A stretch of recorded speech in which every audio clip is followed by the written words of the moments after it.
আসসালামু আলাইকুম প্রিয় দর্শক সকলকে স্বাগত জানিয়ে দিব এই ভিডিওর মাধ্যমে অভিবাসীদের আজকের সকল আপডেট তথ্য মার্চ মাসের 9 তারিখ। আপনি নিজে জানুন, অন্য একজন ভাই বোনকে এই তথ্যগুলো জানান। ভিডিওটি শেয়ার করে দিন। চ্যানেলটি সাবস্ক্রাইব করে ফেসবুক পেজটি লাইক ফলো করে যুক্ত থাকলে প্রতিদিনের আপডেট তথ্য প্রতিদিন জানতে পারবেন। আপনাদের কাছে আমাদের অনুরোধ, আপনাদের কাছে কোনো তথ্য ইনফরমেশন থাকলে আপনারাও তা জানাতে পারেন। জীবন এবং জীবিকার সন্ধানে আরো উন্নত ভবিষ্যতের আশায় ভিটেমাটি বিক্রি করে ধার দেনা করে সুদের উপরে টাকা নিয়ে বাংলাদেশিরা প্রতিনিয়ত চেষ্টা চালিয়ে যাচ্ছে ইউরোপে যাওয়ার জন্য। ইউরোপে যাওয়া বাংলাদেশিদের জন্য কত কঠোর বা কঠিন হয়ে গেছে তা এই ভিডিওর মাধ্যমে অনেকটাই আপনি অনুভব করতে পারবেন। যারা এই সংক্রান্ত তথ্য ইনফরমেশন গুলো দেখেন, আপনারা অলরেডি জানেন যে ইউরোপের পরিস্থিতিকে, ইউরোপের দেশগুলো কিভাবেই নিয়ন্ত্রণ করতে চাচ্ছে টোটাল প্রক্রিয়াটিকে। চলতি বছরের শুরুতেই জার্মানিতে আশ্রয় আবেদন কমেছে 43%, যেটা জানুয়ারি ফেব্রুয়ারি মাসের হিসাব অনুযায়ী। চিন্তা করে দেখুন, লিবিয়া থেকে, তিউনিসিয়া থেকে, তুরস্ক থেকে ইউরোপে আসা অভিবাসীদের সংখ্যা কতটা কমে এসেছে। 2025 সালের জানুয়ারি এবং ফেব্রুয়ারি মিলিয়ে জার্মানিতে প্রথমবারের মতো আশ্রয় চেয়ে করা আবেদনের পরিসংখ্যান যেটা তথ্য প্রকাশ করেছে, যা গত বছরের একই সময়ের তুলনায় 43% কম। সরকারি একটি সূত্রের মাধ্যমে বিষয়টি নিশ্চিত করেছে জার্মান বার্তা সংস্থা ডিপিএ।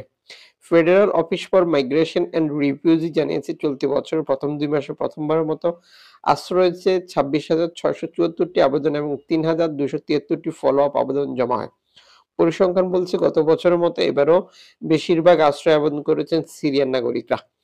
জার্মান স্বরাষ্ট্রমন্ত্রী ন্যান্সি ফ্যাসার বলেছেন, এর অর্থ হলো আশ্রয়প্রার্থী বা অনিয়মিত অভিবাসীর পরিসংখ্যান কমাতে সরকারের নেওয়া পদক্ষেপগুলো কার্যকর হচ্ছে। তিনি আরো বলেন, আমরা অনিয়মিত অভিবাসন অনেকাংশে নিয়ন্ত্রণ করছি। জার্মানিতে থাকার অধিকার নেই এমন আশ্রয়প্রার্থীদের তাদের দেশে পাঠাচ্ছি, যা চলতি বছরে আমরা সেটি আরো তীব্র করেছি। জার্মানি ছেড়ে যাওয়ার নির্দেশ পাওয়া 1,733 জনকে আমরা এরই মধ্যে তাদের দেশে পাঠিয়ে দিয়েছি, যা গত বছরে একই সময়ের তুলনায় ছিল 30.9% বেশি। অনিয়মিত অভিবাসন নিয়ন্ত্রণে 2024 সালের সেপ্টেম্বর থেকে সীমান্ত ভাগ করা 9টি দেশের সঙ্গে নিয়ন্ত্রণ আরোপ করে জার্মান সরকার। জার্মানির প্রতিবেশী 9টি দেশে ভিসামুক্ত চলাচলের সেনজেন জোনের সদস্য।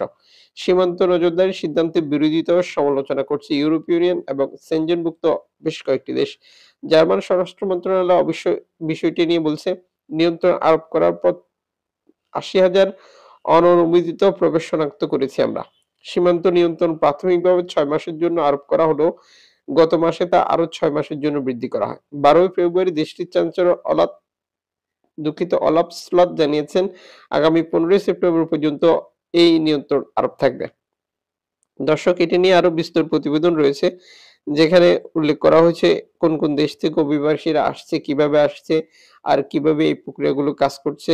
বর্তমান জার্মান সরকারের কঠোর অবস্থান এই পরিস্থিতিতে কিভাবে সফলতার মুখ দেখছে তা নিয়ে বিস্তারিত। তার মানে ব্যাপারটা একবার ক্লিয়ার যে ইউরোপ আরো বেশি কঠোর বা আরো বেশি কঠিন হয়ে গেছে। এদিকে রুয়ান্ডার সাথে যে চুক্তি করেছিল যুক্তরাজ্যের সাবেক একজন প্রধানমন্ত্রী, যিনি ভারতীয় বংশোদ্ভূত ছিলেন, সেটি বাতিল করার পর রুয়ান্ডা ক্ষতিপূরণ চেয়েছে। তবে যুক্তরাজ্য রুয়ান্ডাকে বার্তা পাঠিয়েছে যে যেই পরিমাণ টাকা দেওয়া হয়েছে এরপর আর কোনো ক্ষতিপূরণ দেওয়া হবে না। এখানে সীমাবদ্ধতা টানা হয়েছে।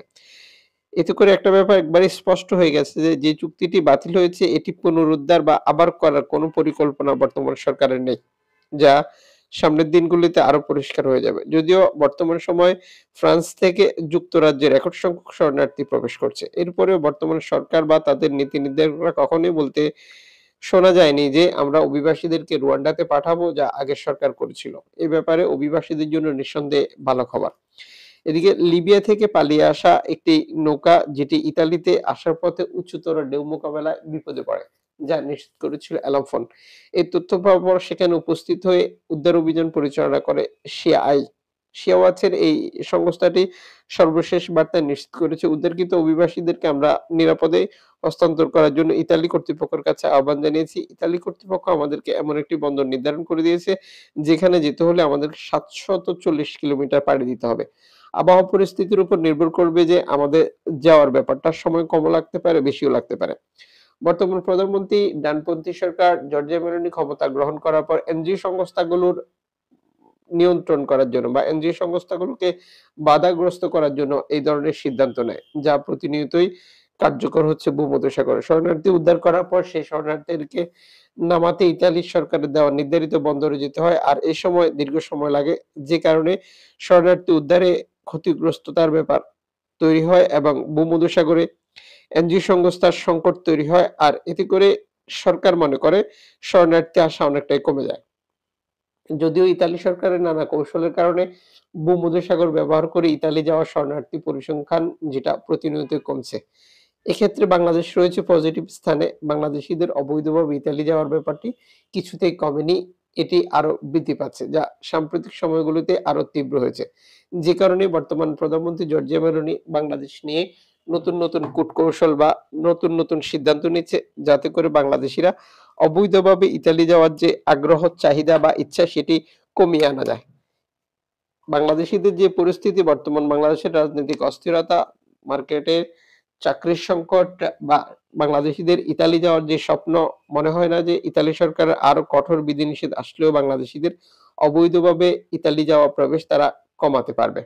এদিকে ইউরোপা প্রেসের সর্বশেষ প্রতিবেদনে নিশ্চিত করা হয়েছে ক্যানারি দ্বীপপুঞ্জে লা গোমেরায় 34 জন মানুষ আশ্রয় নিয়েছে, 40 জন ক্যানারিয়াতে এসেছে এবং গতকাল আরো 38 জন একটি কাঠের নৌকা করে প্রবেশ করেছে। তার মানে ধারাবাহিকভাবে শরণার্থীরা স্পেনে প্রবেশ করছে, যা নিয়ে একটি বড় প্রতিবেদন প্রকাশ করে, যেখানে বলা হয়েছে সকাল 10টার আগেই নৌকাটি প্রবেশ করে। এছাড়া প্রতিটি নৌকার ভিন্ন তথ্য দেওয়া হয়েছে। আপনারা জানেন যে প্রতি বছর 1 লক্ষ অবৈধ অভিবাসীদেরকে বৈধতার ঘোষণা দিয়ে তোলপাড় সৃষ্টি করেছিল স্পেন ইউরোপীয় শ্রম বাজারে, যেখানে ইউরোপের যে বড় রাজনৈতিক দেশগুলো বা সম্পদশালী দেশ তারা অভিবাসী তাড়ানোতে ব্যস্ত। অভিবাসী বাধা দেওয়ার জন্য, অভিবাসী প্রবেশ বন্ধ করার জন্য নতুন সিদ্ধান্ত নিচ্ছে। সেখানে মধ্য অর্থনীতির সারির দেশ স্পেন এই সিদ্ধান্ত দিয়ে রীতিমতো তোলপাড় সৃষ্টি করেছে।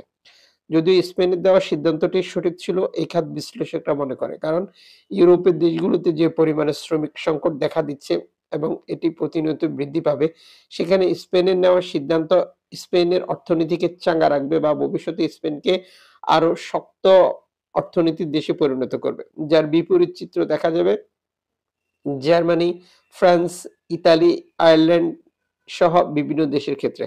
কারণ এই দেশগুলোতে শ্রমিকের অনেক চাহিদা থাকলেও তারা মূলত ডানপন্থী যে সরকারগুলোর উত্থান হয়েছে, সেই সরকারের উত্থানের ফলাফল তাদের প্রতিনিয়তই বিপদ ডেকে আনছে। আর তাদের যে রাজনৈতিক কূটকৌশল, তারা মূলত অভিবাসী ইস্যুগুলোকে সাধারণ মানুষকে খাওয়াচ্ছে, আর যার ফলাফল হচ্ছে প্রতিনিয়ত অভিবাসী বিরোধী ক্ষোভ বেড়ে চলেছে সাধারণ মানুষের মধ্যে। আর সেই চাহিদাকে কাজে লাগিয়ে তারা রাজনীতির মাঠ দখল করছে, অথচ এটি অর্থনীতির জন্য দীর্ঘমেয়াদী একটি ক্ষতি হবে বলেই এই খাত বিশ্লেষকরা মনে করে।